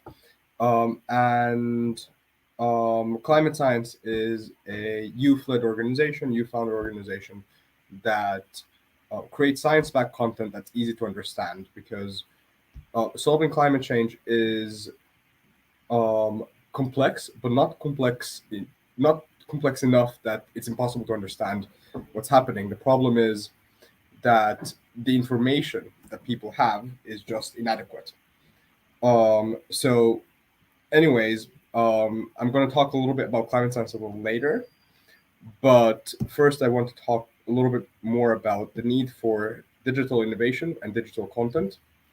And I'd like to begin by talking about a hypothetical but a real situation that happens in the world. So imagine you are a young person who goes to a school in the global south or anywhere really, and you see a lot of things on social media, on the news about climate change. Some things say this, some things say that, but you think that climate change is something that we should be acting upon. You go to your school, and you might have some class on your biology or geography lessons about climate change, but they talk about the greenhouse effect, and then you see a lot of protests going around, and you understand that the issue is more important and you can act on it. But the more you start acting, the more you continue, and the more the government sort of ignore you, you realize that it seems the situation seems a little hopeless. Now, this situation is something that's happening pretty much to every young person, and it's something that I was experiencing myself. When I was 16, I co-founded the Israeli climate strike movement with a couple of my friends, and then I started acting a lot, and I was frustrated by the government not noticing us and not starting to act more properly. So that brought me to learn more about climate education, and I started to get interested more in how to create action, how to drive the action, because in the end of the day, I think it's quite simple. The truth is literally in our side. We're supported by science. Now, how does this connect to digital climate education? The climate science is driving, and that GloCha and Art for Climate is driving. It's very simple. Digital transbounds and surpasses any physical boundary. The kid that I was talking about in the beginning of this sort of theoretical situation that's very real in our times, if the proper resources online would have been available to this person, they wouldn't have had to go to their biology class and only learn about the greenhouse effect. They wouldn't have only had to go to the protest and feel like there's nothing else that they can do. Depending what the interest of that kid is, if it's energy, agriculture, adaptation, or perhaps social justice and governance, everyone has a role to play and something that they can do. And that's something that we really believe in climate science, and we share with the partners here. In climate science, we have about 11 different courses of different things and solutions. And we empower people. We want to empower every person to actually help solve climate change and to contribute to a sustainable future.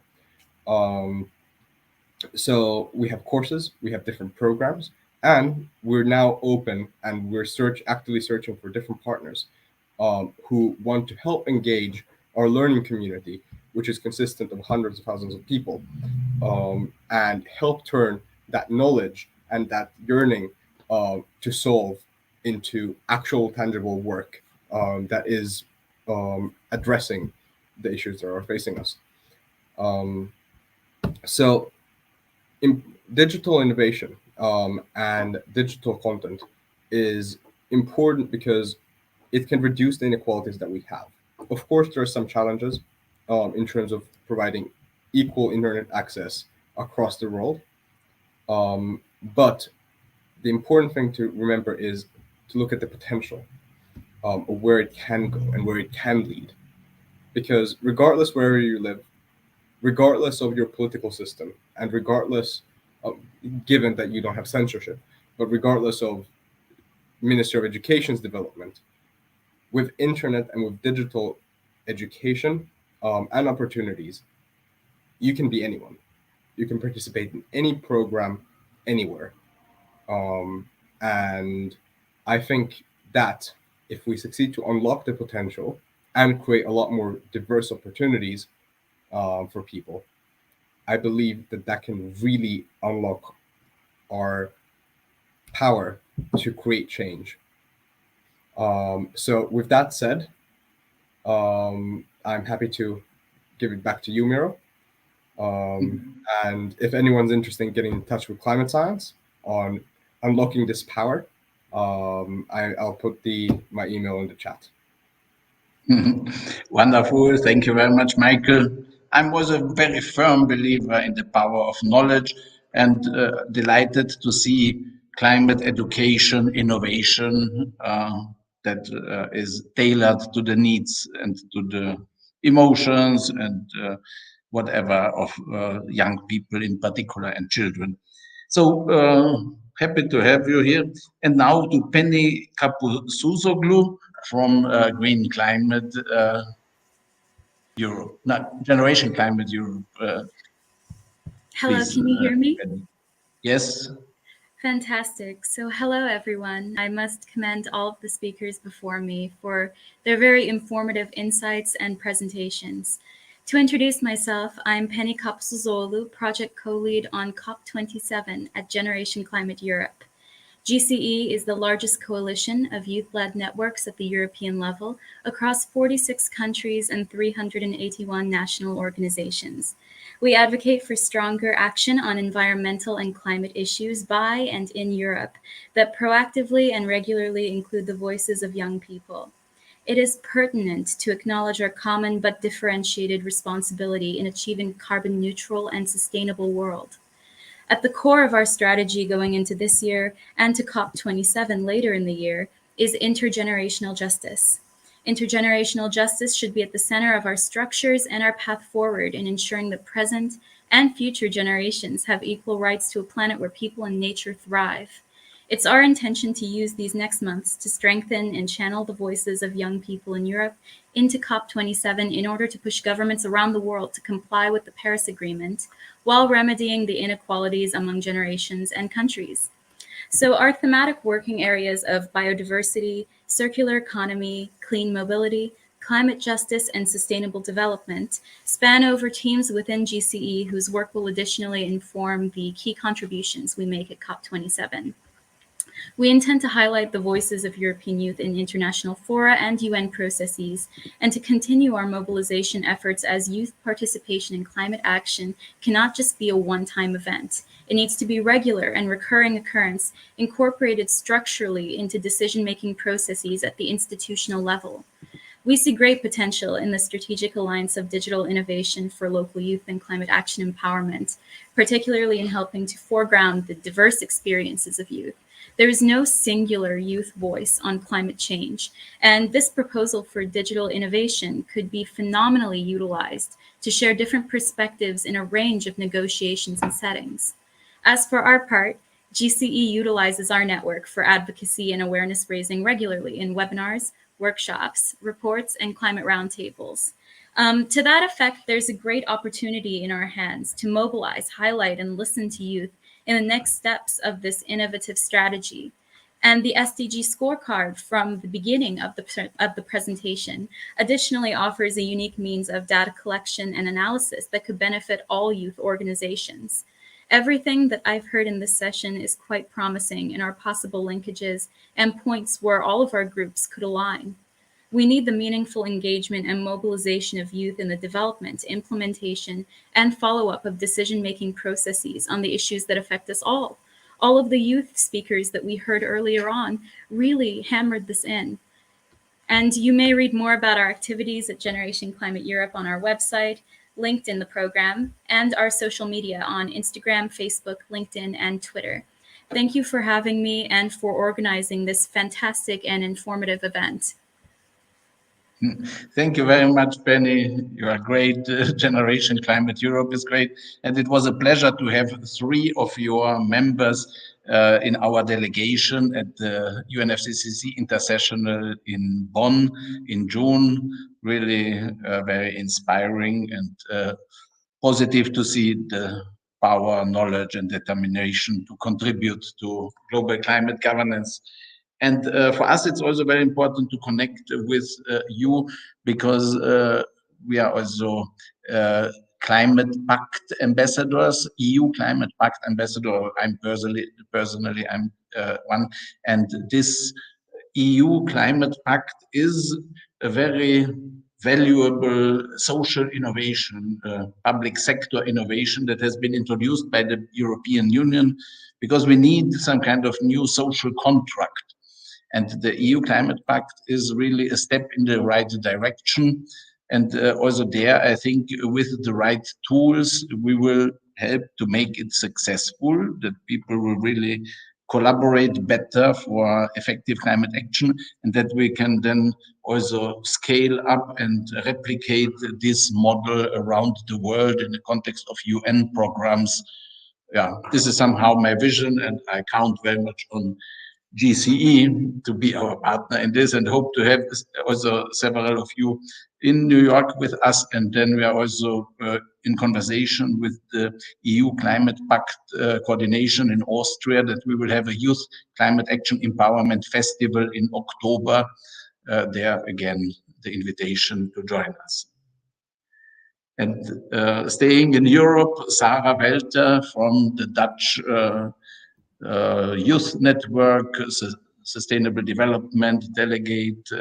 Sarah, you have done great work in Stockholm. Please tell us about it. Yes, thank you, Mr. Polzer, for inviting me today. My name is Sarah Isabella, and I am a co-founder and board member of the Dutch Youth Environmental Council. We built this organization in order to implement structural youth participation with the Dutch government. We can now successfully offer Dutch youth a seat at the table with the Ministry of Infrastructure and Water Management, which creates the environmental policies for the upcoming 50 years. However, we are only one of the examples for organized youth participation worldwide, as we have seen today, luckily. Together with youth organizations from more than 25 countries, we have partnered up in order to spread our knowledge, cooperate, and grow together. With a handful of youth countries, and of course the IAAI, we were able to organize a side event at the Stockholm Plus 50 Congress in June this year. The IAAI provided us with institutional support through the ECOSOC accreditation. So thank you again, Mr. Polzer, for offering that. The event we have put together is called Co-Writing the Future, International Success Stories of Youth Participation. As the name suggests, we presented multiple examples of youth participation from all over the world. The goal of this event was to inspire both younger and older generations to incorporate youth participation structurally in all aspects of their environmental governance. To do so, we divided the event into multiple parts. The main agenda included a speech from the Dutch Minister of the Environment, a panel discussion with youth and governmental representatives, and at the end, last but not least, an interactive round with the audience. To come back to the panel discussion was guided with multiple questions that I think we may all recognize. For example, how are you able to amplify the voices of young people for the governmental representatives? And what barriers have you experienced in getting a seat at the table for the youth representatives? These panel discussion seats were filled by Brazil, South Africa, and Uganda. After this successful panel discussion, we reflected on these questions with the audience. Now, this is the tricky part, because most of the time, only younger generations show up to these sorts of events, even at the Stockholm Plus 50 Congress, and most of them are activists. But to our surprise, the audience was filled with 120 guests, evenly divided in age. We were grateful to see that the older generations, if I may call them that, took part in Stockholm Plus 50 and stood up, even dared to challenge us within this event. And after this event, some of these delegation members stuck around to chat. Luckily, we have been able to ensure some future cooperations for COP and the European Youth Parliament. With this example of our side event in Stockholm, I hope to inspire you. At the end of the day, we have the same end goal, which is an environmental and prosperous future for all. And the only way we can get there is together. So as the younger generation, we are here to help. These are only some successful examples of meaningful cooperation that lead the movement, but we've seen some others today. So please don't hesitate to contact us if you're interested in joining this movement. I will leave our contact details below in the chat. Thank you, Myro. Thank you very much, Sarah. Congratulations to the great work. And thanks for sharing it. Very good to hear of these successes. And now to Felipe Gomez Gallo from Colombia. He's the chairman of the Student Platform for Engineering Education Development Speed and also involved in Yango. And Felipe is also a member of our delegation at the UN High-Level Political Forum these days in New York. We have never met in person before, but this is the advantage of having an organization with accreditation status that we can help and then we can connect. Thank you very much, Dr. Miroslav. It is a pleasure to be here. And once again, thank you for the invitation. As you said, my name is Felipe Gomez Gallo. I'm from Colombia, and I'm the president of SPEED, the Student Platform for Engineering Education Development. We are a worldwide nonprofit, a student organization that it's in charge of bridging the gap between engineering and STEM with other topics that are really relevant to the future of youth, for example. So in those terms, we talk about education, sustainability, peace, mental health, inclusion, diversity, accessibility. And for the past year, I have been really involved in the children and youth major groups around the world. So I've been involved with Jongo, with UNEP MGCY, and many others. And one of the challenges that I have faced basically as a youth activist are the many barriers to participate in the high levels events like this. I'm currently in the high-level political forum on sustainable development. I was here, thank you to IAAI for the accreditation and the ground pass. Without this, I wouldn't be able to be here. So I'm really grateful for it. And yeah, so it's amazing to do that. I also wanted to share a great experience we have with digital innovation. I was part of the Stockholm Plus 50 Youth Task Force, and for that event, we were able to create a youth hackathon that we call the Youth Hackathon on the Road to Stockholm Plus 50. And talking about barriers, it's not only to give a link to a conversation for people to engage meaningfully. It's not about, oh, I'm gonna give you a link to a Zoom call and that's it. That's all about engagement in the events. What we did hackathon is that we gave a hand-on challenge for youth across the globe to create a policy brief in any topic that they would wanted to create it for the Stockholm Plus 50 conference. And we got an amazing team that won from Africa, that they developed a carbon tax policy brief where they were asking to authorities in Africa to create that policy to be developed. So it's all about, besides giving the access, we also need to meaningfully engage youth in order for them to participate greatly in these types of events. So yeah, that's my experience, and thank you very much once again for the invitation. Yeah. Thank you very much, Felipe. That's perfect. And a nice coincidence. I can see that you are sitting now at the UN headquarters in the hallway between the conference building and the secretariat building, and the wall that people can see left of you, that's the curved wall where we will have our exhibition the first 2 weeks of September. So, so this is good. Yeah, with this, we are in terms of a formal program at the end. Now, I will try to show the YouTube video that was mentioned by Sol, and let's see if we will be able to share it. Probably it will be a challenge. Let me... No, Sol, can you put it on your computer and share the screen, including audio? Let's try it from yours. I have opened now on Mozilla Firefox, and this has an issue of sharing media files on StreamYard. While we are trying to do this, are there any somehow concluding thoughts also from Ali, Shurabe, and also Jean-Marie is also still here. We can also add to this screen if somebody would like to say some concluding remarks.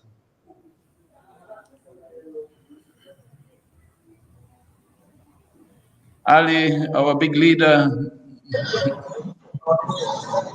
Thank you, Miro. This was a great conversation, and looking forward to have more. I noticed that Felipe is at the UN headquarters. Felipe, why don't you let me invite you for a coffee at the Vienna Cafe after 4:30. Let's have a conversation. Let's sit together and talk. I heard that you're doing great work and great conversation by Sarah Isabella. Let's connect for upcoming IYC and other projects that we are supposed to do. We have the Youth Assembly coming up. We have the International Youth Conference coming up, and a lot of more stuff like the consultation for the UN Youth Office is also going on. So let's collaborate for that and see how we can all work together. Are we ready? Perfect. Yes, now let's share the video, the stream. Let's get some inspiration.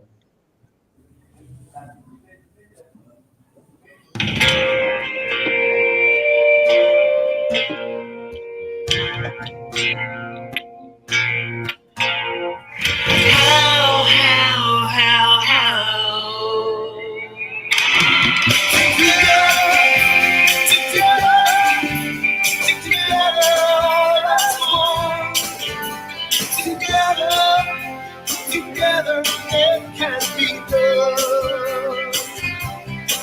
Oh, together as one. Beautiful. Thank you very much, Sol. It was really good to have some music at the end, because I am very much convinced also that music is magic, and that with the power of culture and music, we will build a better world.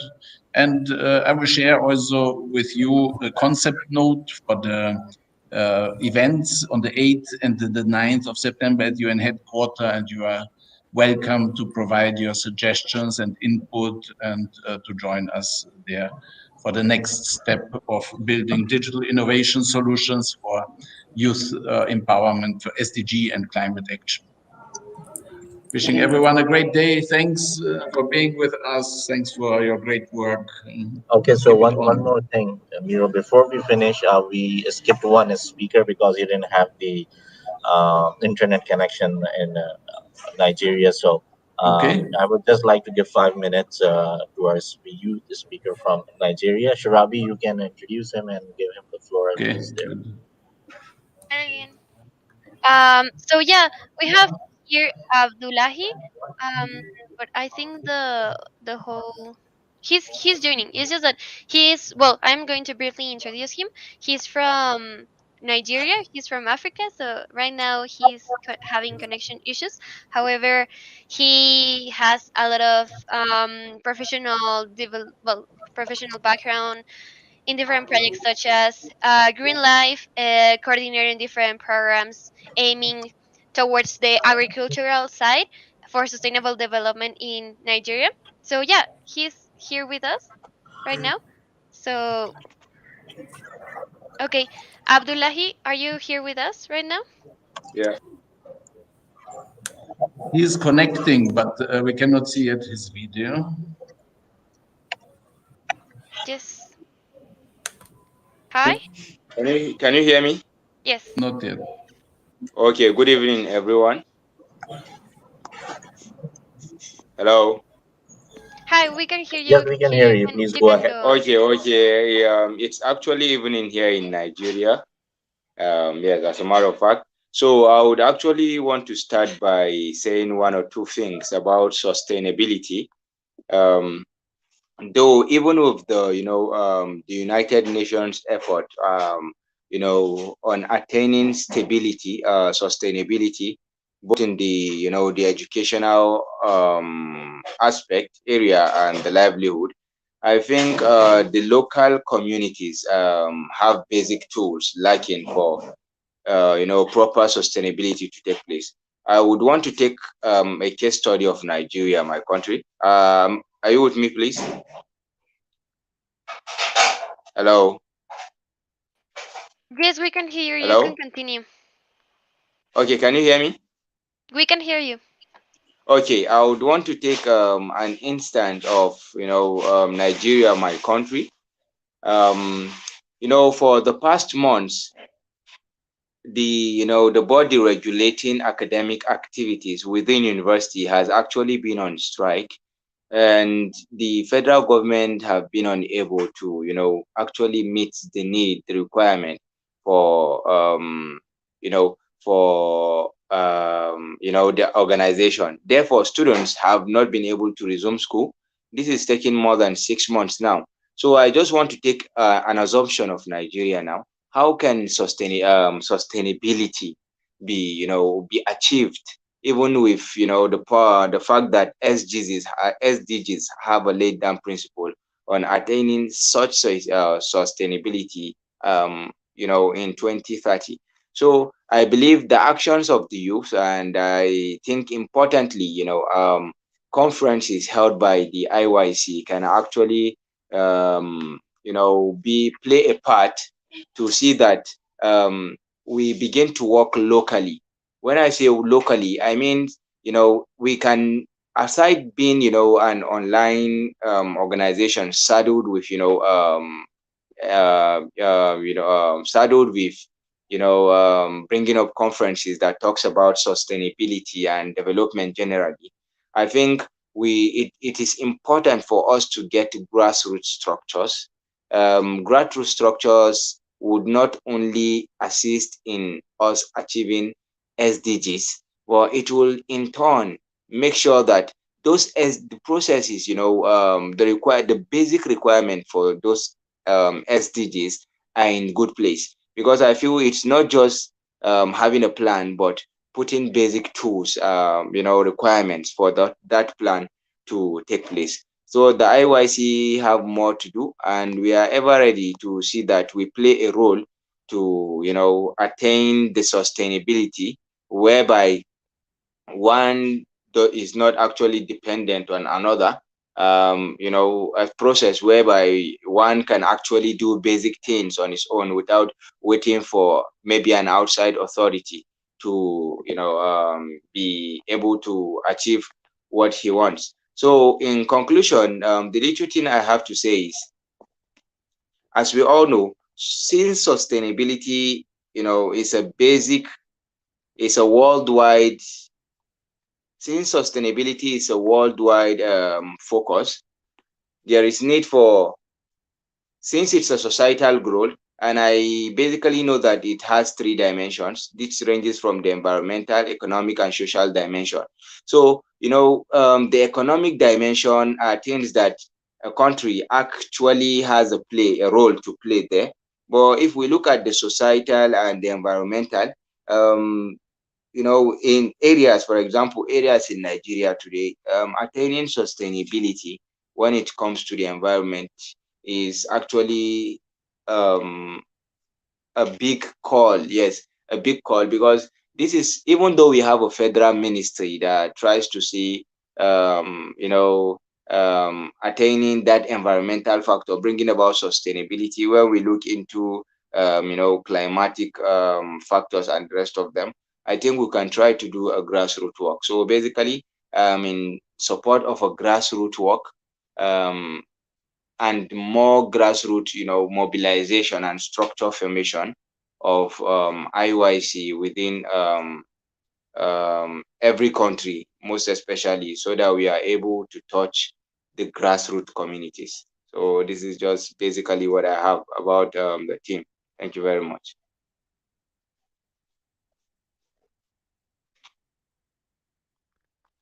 Okay, thank you very much, Abdullahi. Those were really great comments. Now back to you, Ali and Miro.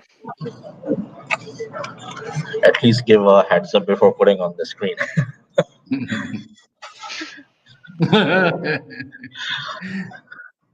Thanks, Shurabi, for your moderation. Great job. And thank you everyone for connecting, people who are online all around the world, watching us live on different pages and Twitter accounts. And thank you so much for all the speakers who joined us and stayed with us for 2+ hours, and really appreciate the work that everyone is doing. And we look forward to connect more and create more and more impact, because we are just getting started to create impact. And it's beautiful, the impact that we are creating. Young people are coming out in big numbers, and they're coming out from the communities and from the cities where we have not reached them before, earlier, ever. So as Shirabi also mentioned, and Priyanka also mentioned, that we are working with such young people and with such communities that had no idea what sustainable development goal is, what climate change is, and what is going on around them, and how to resolve their problems. So we're working with such kind of young people and connecting the dots and building a bridge between such young people, such communities, UN, and the development industry. Thank you so much, Miro. And just for me, also a great thank you. It was really very inspiring to have these young voices from around the world, really different perspectives on these global goals and global community. Really a pleasure. Thanks for the cooperativeness, to the partners, to the speakers. Ali, what I wanted to also, it just came to my mind that the World Climate Action Day initiative of IYC has not been thematized really properly, but we should put it on the agenda of the conference in September, because I really think that a UN General Assembly resolution about everyone committing to take action and then setting up the right frameworks and the tools for people to report what they are doing, and if they are not able to do enough, then they should pay those who are taking action. So really, World Climate Action Day is a good initiative. It's an IYC initiative. I support it also with the events in September. And thanks once again. Thank you. Thank you. Thank you See very you. much, everyone. Thank you for organizing this. Yeah. Bye. Thank you very much.